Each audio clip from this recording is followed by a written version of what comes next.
in the home stretch for releasing next month, which is very exciting to all of us. And I guess kind of where we are right now on the multiplayer is we've spent most of our time and energy trying to take the elements that we think are really successful from a single-player game and find ways to fold them into a fun, really kind of robust multiplayer experience that's going to work hand in hand with the level editor that's going to ship with the retail product.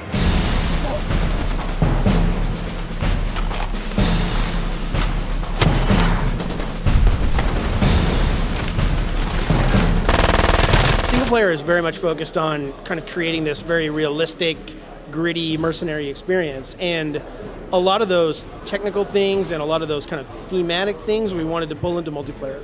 You mentioned fire, that's definitely one of them, and destructible elements of all the different destructible elements from single player we've managed to bring into multiplayer. Vehicles and ammo piles and exploding barrels and giant fields of grass that catch on fire. All those things we've managed to fold in and make a really dynamic and interesting setting. We're incredibly proud of the final results, and sort of asked anecdotally if there's things that I could point to sort of point out how cool it is or whatever. It's really remarkable.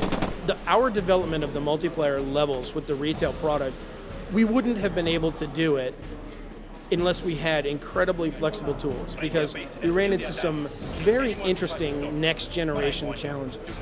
We were pushing so many polys, and we had high dynamic range lighting and shadows and dynamic weather and all these other things that we went through this process of build a level really quickly, try out our core assumptions, and then scrap it, rebuild it, scrap it, rebuild it, scrap it. And that was only possible because we had these amazingly flexible tools.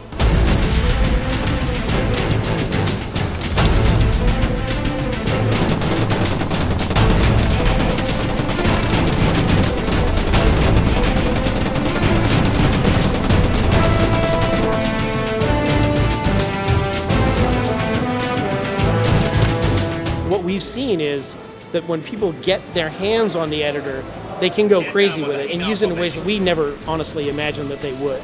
A lot of our internal development guys, some of the testers and some of the other people that have been working on the editor have used it to build incredible things. Like one guy built a volcano, filled it with explosive barrels, which was hilarious because you throw a grenade in and boom, the whole map catches on fire, fire's cascading down the hill. Another guy used giant concrete slabs and did some terrain shaping and then placed the concrete slabs so that he actually had what looked like a giant battleship, with water sort of all up around the outside edge.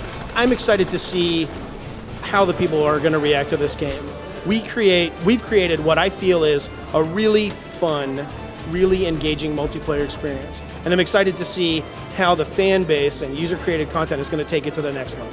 Far Cry 2 coming to PC, Xbox 360, and PlayStation 3 on October 21st.